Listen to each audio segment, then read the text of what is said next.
꿈을 말하는데 정말 나이가 중요한가요? 20살에 접어둔 기타가 70에 다시 손에 들렸을 때 그 소리는 단지 음악이 아니었습니다. 그건 젊은 날 남았던 후회였고 가족들을 위해 지난 세월 동안 삼킨 말들이었습니다. 카페인 사연 지금 시작합니다. 그 전에 1초면 누를 수 있는 구독과 좋아요는 저에게 큰 힘이 됩니다. 가람예술대학 구내식당 뒤편 경비실에 노란 불빛이 켜져 있었습니다. 박철수는 작은 책상 앞에 앉아 출입 명단을 확인하고 있었어요. 73살의 나이에도 허리를 곧게 펴고 앉는 모습이 여전히 단단해 보였습니다. 손목시계를 보니 밤 10시 30분, 오늘도 어김없이 지민이가 연습실에서 나올 시간이었죠. 박철수는 창문 너머로 음악관 3층을 바라봤습니다. 여전히 불이 켜져 있는 연습실에서 기타 소리가 희미하게 들려왔어요. 손녀가 또 밤늦게 기타를 연습하고 있는 거였습니다.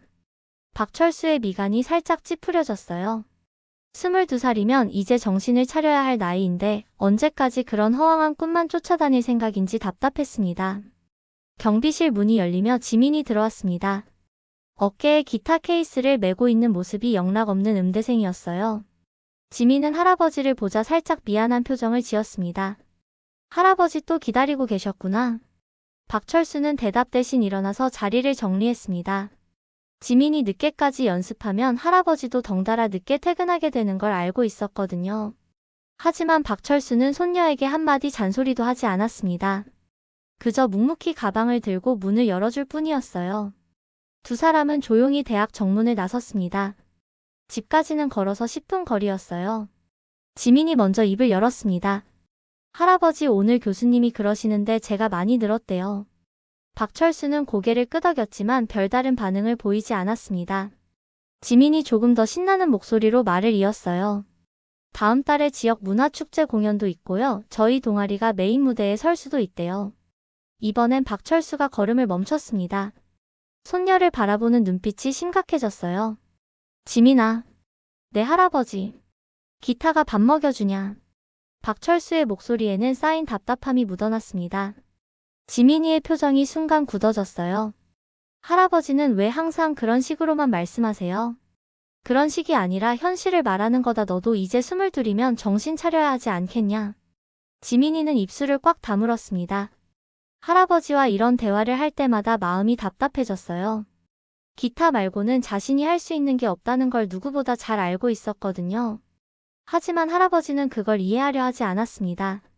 박철수는 손녀의 침묵을 보며 한숨을 내쉬었어요. 말을 더 하고 싶었지만 지민이의 상처받은 표정을 보니 차마 계속할 수가 없었습니다. 두 사람은 남은 길을 말없이 걸었어요. 집에 도착해서도 어색한 침묵이 이어졌습니다. 지민이는 방으로 들어가면서 문을 살짝 세게 닫았어요. 박철수는 거실에 홀로 남아 텔레비전을 켰지만 채널만 이리저리 돌렸습니다.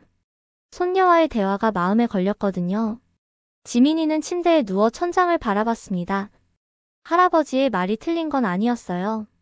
기타로 먹고 살기가 쉽지 않다는 걸 모르는 게 아니었거든요. 하지만 다른 길을 찾으라고 하면 정말 모르겠었습니다. 기타를 빼면 자신에게 남는 게 무엇인지 알 수 없었어요. 박철수는 부엌에서 물을 마시며 창밖을 내다봤습니다. 어둠 속에서 가로등 불빛만 희미하게 보였어요. 손녀를 키우면서 늘 고민이었습니다.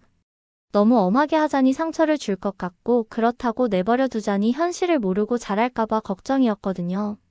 특히 기타는 박철수에게 복잡한 감정을 불러일으키는 악기였습니다. 하지만 그 이유를 지민이에게 설명할 수는 없었어요. 다음 날 아침 지민이는 평소보다 일찍 집을 나섰습니다. 할아버지와 마주치기가 어색했거든요. 박철수는 그런 손녀의 마음을 알면서도 모른 척했어요. 아침 식사를 혼자 하며 어젯밤 일을 되돌아봤습니다. 가람예술대학 캠퍼스는 아침부터 학생들로 북적였어요. 지민이는 음악관 앞 벤치에 앉아 친구들을 기다렸습니다. 곧 동아리 멤버인 현우와 은지가 나타났어요. 지민아, 어제 연습 어땠어? 현우가 기타 케이스를 바닥에 내려놓으며 물었습니다. 지민이는 고개를 저었어요. 별로예요. 집중이 안 되더라고요. 은지가 지민이 옆에 앉으며 말했습니다. 또 할아버지랑 싸웠구나. 지민이는 대답 대신 한숨을 내쉬었어요. 친구들은 지민이의 집안 사정을 어느 정도 알고 있었습니다. 부모님이 없어서 할아버지 손에 자란다는 것, 그리고 할아버지가 지민이의 음악 활동을 썩 달가워하지 않는다는 것까지요. 현우가 조심스럽게 물었습니다. 그런데 지민아, 너 할아버지가 우리 학교 경비 아저씨시라면서. 지민이의 표정이 순간 굳어졌어요. 사실 이 부분이 지민이에게는 가장 민감한 문제였습니다. 같은 학교에 다니면서 할아버지가 경비원으로 일한다는 게 부끄럽다고 느끼는 자신이 싫었거든요. 네, 맞아요. 지민이가 작은 목소리로 대답했습니다. 은지가 위로하듯 말했어요. 뭐 어때, 경비 아저씨들 다 좋은 분들이잖아. 하지만 지민이는 여전히 불편한 기색을 감추지 못했습니다. 특히 다른 학생들 앞에서 할아버지를 소개하는 일은 피하고 싶었어요. 할아버지가 자신을 이해하지 못하는 것처럼 지민이도 할아버지의 일을 자랑스러워하지 못했습니다. 오후 수업이 끝나고 지민이는 연습실로 향했어요. 복도를 걷다가 창문 너머로 할아버지가 보였습니다. 박철수는 학생들이 버린 쓰레기를 주우며 캠퍼스를 정리하고 있었어요. 지민이는 그 모습을 보며 복잡한 마음이 들었습니다. 연습실에 들어가서 기타를 꺼냈지만 손가락이 제대로 움직이지 않았어요. 할아버지 생각 때문에 집중할 수가 없었습니다. 지민이는 기타를 옆에 두고 창밖을 바라봤어요. 박철수는 경비실에서 모니터를 확인하고 있었습니다. 화면 속에는 여러 교실과 복도가 보였어요. 그중 음악관 3층 연습실에서 지민이가 기타를 들고 있는 모습이 보였습니다. 하지만 연주하는 소리는 들리지 않았어요. 박철수는 지민이를 키우면서 늘 미안한 마음을 가지고 있었습니다. 부모가 해줘야 할 역할을 할아버지가 대신하다 보니 많은 것이 부족했거든요. 특히 지민이의 꿈을 응원해주지 못하는 자신이 답답했어요. 하지만 현실적으로 음악으로 먹고 사는 일이 얼마나 어려운지 너무 잘 알고 있었습니다. 저녁 시간이 되자 지민이는 연습을 포기하고 집으로 향했어요. 할아버지가 퇴근할 시간까지는 아직 1시간이 남아 있었습니다. 집에 혼자 있으면서 지민이는 계속 할아버지 생각을 했어요. 할아버지는 왜 자신의 꿈을 이해해주지 않을까요? 다른 친구들은 부모님이 응원해주시는데 왜 할아버지만 반대하실까요? 지민이는 이런 생각을 하는 자신이 또 미웠습니다. 할아버지가 자신을 키워주신 것만으로도 감사해야 하는데 더 많은 걸 바라는 자신이 이기적이라고 느꼈거든요. 박철수가 집에 돌아왔을 때 지민이는 부엌에서 저녁을 준비하고 있었습니다. 두 사람은 조용히 식사를 했어요. 어젯밤 일 이후로 서로 말을 아끼고 있었습니다. 할아버지, 제가 너무 철없게 굴었나요? 박철수는 젓가락을 멈추고 손녀를 바라봤어요. 지민이의 눈가가 살짝 빨갛게 되어 있었습니다. 아니다, 지민아. 박철수도 마음이 아팠습니다. 손녀가 자신 때문에 상처받는 모습을 보니 말이죠.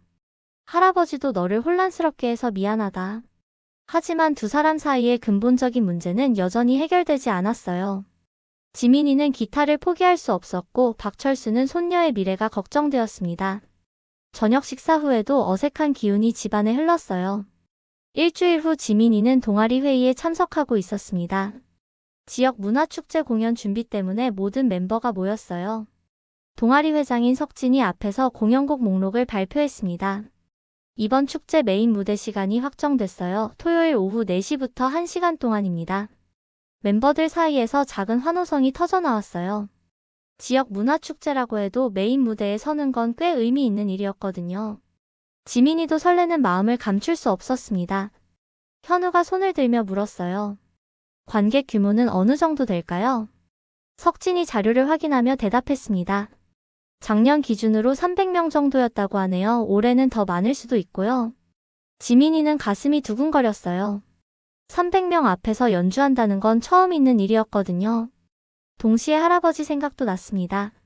할아버지가 자신의 공연을 보러 와주시면 좋겠다는 마음과 또 잔소리를 들을까봐 걱정되는 마음이 섞여 있었어요. 은지가 말했습니다. 곡 편성은 어떻게 할 거예요? 석진이 준비해온 종이를 펼쳤어요. 일단 오프닝으로 경쾌한 팝송 2곡, 그 다음에 발라드 1곡. 그리고 마지막에 업템포로 마무리하는 걸로 생각하고 있어요. 지민이가 조심스럽게 물었습니다. 제가 메인 기타를 맡아도 될까요? 석진이 고개를 끄덕였어요. 당연하죠. 지민이가 우리 동아리에서 기타 실력이 제일 좋잖아요. 멤버들도 모두 동의했습니다. 지민이는 기쁜 마음과 동시에 부담감도 느꼈어요. 메인 기타리스트로서 실수하면 안 된다는 압박감이 있었거든요. 회의가 끝나고 지민이는 연습실에 남아 혼자 연습했습니다. 공연곡들을 반복해서 연주하며 완벽하게 외우려고 했어요. 특히 발라드 곡의 기타 솔로 부분은 정말 중요했습니다. 관객들의 마음을 움직일 수 있는 연주를 하고 싶었거든요. 저녁이 되어 박철수가 경비실에서 순찰을 돌고 있을 때였습니다. 음악관에서 여전히 기타 소리가 들려왔어요. 박철수는 걸음을 멈추고 그 소리에 귀를 기울였습니다. 손녀의 연주 실력이 많이 늘었다는 걸 느낄 수 있었어요.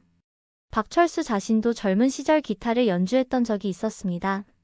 하지만 그건 아주 오래전 일이었고 지금은 말하고 싶지 않은 과거였어요.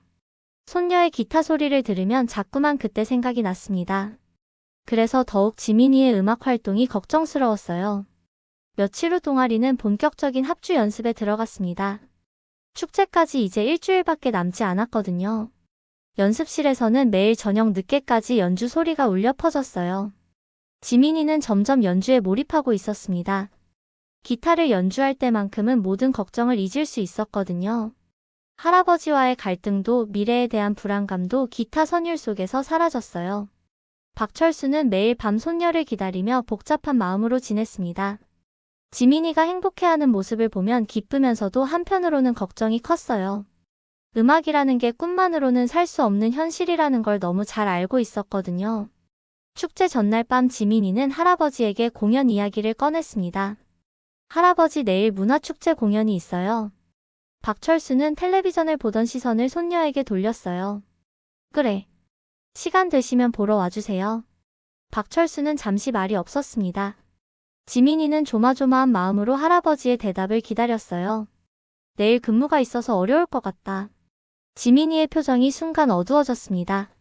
예상했던 대답이긴 했지만 여전히 서운했어요. 네, 알겠어요. 지민이는 방으로 들어가며 문을 살짝 세게 닫았습니다. 박철수는 한동안 그 자리에 앉아 있었어요. 손녀의 공연을 보러 가고 싶은 마음도 있었지만 지민이의 음악 활동을 응원하는 것처럼 보이기는 싫었습니다. 토요일 오후 문화센터 앞 광장에는 축제를 즐기러 온 사람들로 북적였습니다. 작은 무대였지만 음향시설과 조명이 제대로 갖춰져 있어서 제법 그럴듯해 보였어요. 지민이는 다른 동아리 멤버들과 함께 무대 뒤편에서 공연 준비를 하고 있었습니다. 현우가 기타줄을 조율하며 말했어요.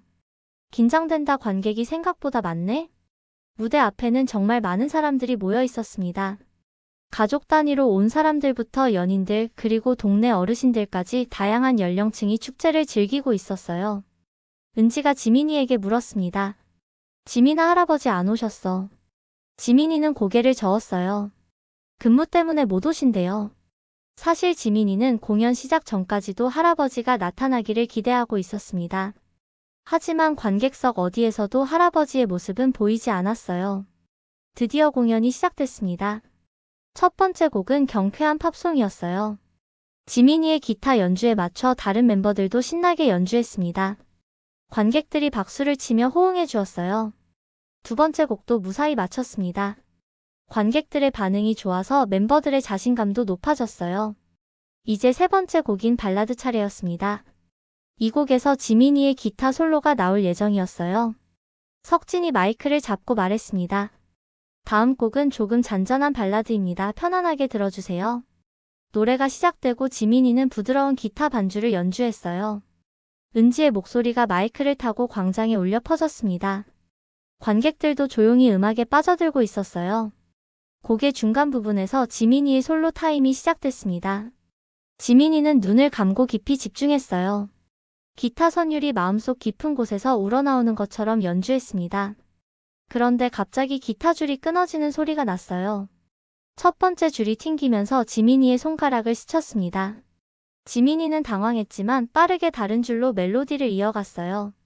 하지만 원래 솔로보다는 훨씬 단조로운 연주가 될 수밖에 없었습니다. 현우가 재빨리 자신의 기타로 지민이를 도우려 했지만 이미 솔로 부분은 끝나가고 있었어요. 지민이는 아쉬운 마음으로 연주를 마쳤습니다. 네 번째 곡까지 무사히 마치고 공연이 끝났어요. 관객들이 박수를 보내주었지만 지민이는 마음이 편하지 않았습니다. 완벽한 연주를 보여주고 싶었는데 기타 줄이 끊어져서 아쉬웠거든요. 무대에서 내려온 후 멤버들이 지민이를 위로했습니다. 지민아, 그래도 잘했어. 기타 줄 끊어진 거 티도 안 났어. 현우가 격려해줬지만 지민이는 여전히 아쉬웠어요. 특히 할아버지가 보고 계셨다면 어땠을까 하는 생각이 들었습니다. 그때 무대 뒤편에서 낯익은 목소리가 들려왔어요. 공연 잘 봤습니다. 지민이가 뒤를 돌아보니 동네 어르신 한 분이 서 계셨습니다. 지민이가 아는 분이었어요. 할아버지의 친구인 오상구 할아버지였습니다. 상구 할아버지 오셨었구나요. 오상구는 따뜻한 미소를 지으며 고개를 끄덕였어요. 처음부터 끝까지 다 봤다. 기타 실력이 정말 늘었구나. 지민이는 기뻤지만 한편으로는 궁금했습니다. 우리 할아버지는 정말 못 오신 건가요? 오상구가 잠시 말을 멈췄다가 대답했어요. 철수가 바쁘긴 하지 근데 내 공연 이야기는 많이 하더라. 지민이는 그 말을 듣고 조금 위로가 됐습니다. 할아버지가 관심이 없는 건 아니었구나 싶었거든요. 공연이 끝나고 뒤정리를 하던 중 무대 진행요원이 급하게 달려왔습니다. 잠깐만요. 혹시 기타 치실 줄 아는 분 계세요? 동아리 멤버들이 고개를 돌렸어요. 진행요원이 다급한 표정으로 말을 이었습니다. 다음 공연팀 기타리스트가 갑자기 손목을 다쳤어요. 병원에 가야 할 것 같은데. 공연은 10분 후에 시작해야 하거든요. 석진이 지민이를 바라봤습니다. 지민아, 너가 도와줄 수 있을까? 지민이도 당황스러웠어요. 다른 팀의 곡을 갑자기 연주하라는 건 쉬운 일이 아니었거든요. 어떤 곡인데요? 사랑 그 쓸쓸함에 대하여예요. 혹시 아세요? 지민이는 고개를 끄덕였어요. 유명한 포크송이라 기타 연주법을 알고 있었습니다. 연주는 할 수 있는데 갑자기 무대에 올라가는 건 좀 부담스러워요. 그때 관객석 뒤편에서 한 사람이 천천히 일어났습니다. 모든 사람의 시선이 그쪽으로 향했어요. 저 옛날에 기타 좀 쳤습니다. 목소리의 주인은 다름 아닌 박철수였습니다. 지민이는 깜짝 놀라 할아버지를 바라봤어요. 언제 오셨는지 관객석 맨 뒤편에 서 계셨습니다. 할아버지. 박철수는 무대 쪽으로 천천히 걸어왔어요. 사람들이 수군거리기 시작했습니다. 할아버지가 기타를 치신다고. 정말 치실 줄 아세요? 의심스러운 목소리들이 여기저기서 들려왔어요. 박철수는 그런 시선들을 의식하지 않고 무대 앞으로 다가갔습니다. 진행요원이 반가운 표정으로 말했어요. 정말 도와주실 수 있으세요? 박철수는 고개를 끄덕였습니다. 지민이는 믿을 수 없다는 표정으로 할아버지를 바라봤어요. 할아버지가 기타를 치신다는 건 처음 듣는 이야기였거든요. 사회자가 마이크를 잡고 관객들에게 상황을 설명했습니다. 잠시 기술적인 문제가 생겨서 공연이 지연되고 있습니다. 다행히 도와주실 분이 계셔서 곧 시작하겠습니다. 박철수는 무대 옆에 놓인 기타를 들었어요. 오래간만에 만지는 기타였지만 손에 익숙하게 느껴졌습니다. 지민이는 가슴이 두근거렸어요. 할아버지의 모습이 평소와 달라 보였거든요. 가수가 무대에 올라와서 박철수에게 인사했습니다. 안녕하세요. 도와주셔서 감사합니다. 박철수는 조용히 고개를 끄덕이고 기타를 조율하기 시작했어요. 손가락이 자연스럽게 움직이는 모습을 보고 지민이는 더욱 놀랐습니다. 관객들 사이에서 웅성거림이 일었어요. 정말 치실 줄 아시나 봐요. 저분 몇 살이신 것 같아요. 할아버지가 메인 기타를 치신다고. 박철수는 그런 시선들을 전혀 의식하지 않았습니다. 기타 조율을 마치고 가수를 바라보며 작은 고개짓을 했어요. 준비가 됐다는 신호였습니다. 사회자가 다시 마이크를 잡았어요. 그럼 이제 시작하겠습니다. 사랑 그 쓸쓸함에 대하여. 가수가 노래를 시작했고 박철수의 기타 반주가 따라왔습니다. 첫 화음이 울리자 관객석이 조용해졌어요. 박철수의 연주는 예상보다 훨씬 안정적이고 깊이가 있었습니다. 지민이는 할아버지의 연주를 들으며 충격에 빠졌어요. 이렇게 좋은 연주를 하실 줄 몰랐거든요. 아니, 기타를 치신다는 것 자체를 몰랐습니다. 곡이 진행되면서 박철수의 기타 선율이 점점 깊어졌어요. 단순한 반주를 넘어서 노래와 완벽하게 어우러지는 연주였습니다. 관객들도 점점 음악에 빠져들고 있었어요. 노래가 끝나자 잠시 정적이 흘렀습니다. 그리고 관객석에서 박수가 터져 나왔어요. 처음에는 작은 박수였지만 점점 커져서 박수갈채가 되었습니다. 박철수는 기타를 내려놓고 무대에서 내려오려 했어요. 하지만 사회자가 마이크를 들고 말을 걸었습니다. 잠깐만요. 정말 훌륭한 연주였는데 혹시 한 곡 더 들려주실 수 있나요? 관객들도 박수를 치며 앵콜을 요청했어요. 박철수는 당황스러웠습니다. 계획에 없던 일이었거든요. 지민이가 무대 아래에서 할아버지를 바라봤어요. 할아버지의 표정에서 복잡한 감정을 읽을 수 있었습니다. 기쁨과 동시에 어떤 두려움 같은 것도 보였어요. 박철수는 잠시 고민하다가 마이크 앞으로 다가갔습니다. 한 말씀 드려도 될까요? 관객들이 조용해졌어요. 박철수의 목소리가 확성기를 통해 광장에 울려 퍼졌습니다. 저는 이 대학에서 경비원으로 일하고 있는 박철수입니다. 관객들 사이에서 작은 놀라움의 소리가 났어요. 지민이는 가슴이 두근거렸습니다. 오늘 이렇게 무대에 서게 된 건 우연이었지만 여러분 앞에서 기타를 연주하니 옛날 생각이 많이 납니다. 박철수의 목소리에 감정이 묻어났어요. 사실 저도 젊은 시절에는 기타를 치며 꿈을 꿨던 사람입니다. 하지만 현실이라는 벽 앞에서 기타를 놓게 되었죠. 지민이는 할아버지의 말을 듣고 충격을 받았어요. 할아버지에게도 음악을 향한 꿈이 있었다는 걸 처음 알았거든요. 박철수가 말을 이었습니다. 그 후로 30년 넘게 기타를 만지지 않았어요. 음악은 현실적이지 못한 꿈이라고 생각했거든요. 관객들이 조용히 박철수의 이야기에 귀를 기울였습니다. 하지만 오늘 이 무대에 서보니 깨달았습니다. 꿈을 포기한 건 현실 때문이 아니라 제 자신이 두려웠기 때문이었어요. 박철수의 눈가가 촉촉해졌어요. 그리고 지금 제 손녀도 같은 꿈을 키우고 있습니다. 저는 그 아이에게 제가 겪었던 두려움을 물려주고 싶지 않았어요. 그런데 오히려 꿈을 꺾으려 했네요. 지민이의 눈에서 눈물이 흘러내렸습니다. 할아버지의 진심을 처음으로 이해할 수 있었거든요. 박철수가 기타를 다시 들었어요. 이 곡은 제 손녀에게 바치는 노래입니다. 그리고 꿈을 포기했던 예전의 저 자신에게도요. 박철수가 기타줄을 튕기기 시작했어요. 익숙한 멜로디가 흘러나왔습니다. 70년대 포크송이었어요. 박철수의 연주는 기교보다는 감정에 호소하는 연주였습니다. 관객들 중에서 눈물을 흘리는 사람들이 보였어요. 특히 나이든 분들은 자신의 젊은 시절을 떠올리며 감동하고 있었습니다. 지민이는 울음을 참을 수 없었어요. 할아버지가 왜 자신의 음악 활동을 반대했는지 이제야 이해할 수 있었습니다. 할아버지 자신도 상처받은 음악인이었던 거죠. 연주가 끝나자 관객들이 일어서서 박수를 쳤어요. 지민이도 눈물을 닦으며 박수를 쳤습니다. 할아버지가 무대에서 내려오자 지민이는 달려가서 할아버지를 껴안았어요. 할아버지 왜 이런 얘기를 안 해주셨어요? 박철수도 손녀를 꼭 안았어요. 미안하다 지민아, 할아버지가 잘못 생각했다. 무대가 끝나고 사람들이 하나둘 집으로 돌아갔지만 지민이와 박철수는 여전히 문화센터 앞에 서 있었습니다. 둘 다 오늘 일어난 일들을 정리할 시간이 필요했어요. 지민이가 먼저 입을 열었습니다. 할아버지 정말 기타를 잘 치시네요. 언제 배우신 거예요? 박철수는 벤치에 앉으며 먼 곳을 바라봤어요. 20살 때부터 시작했으니까 한 10년 정도 쳤을 거다. 그럼 제 나이 때까지 하신 거네요. 박철수는 고개를 끄덕였습니다.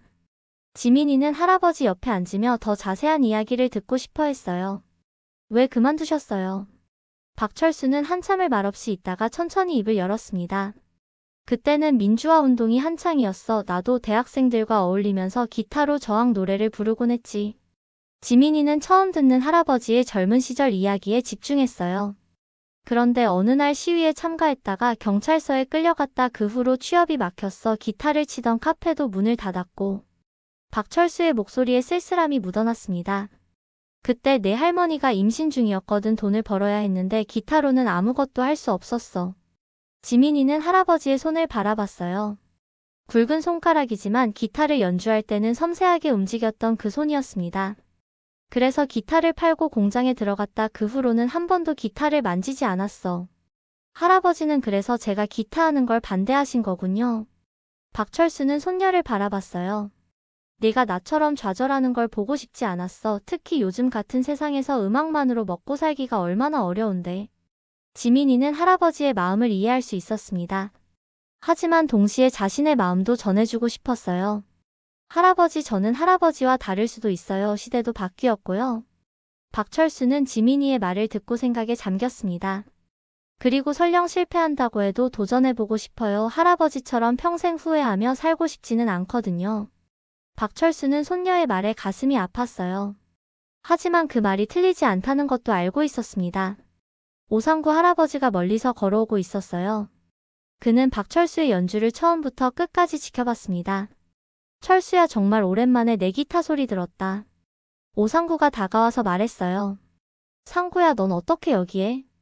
나도 지민이 공연 보러 왔지. 그런데 내가 무대에 올라가는 건 정말 깜짝 놀랐어. 오상구는 지민이를 바라보며 말했습니다.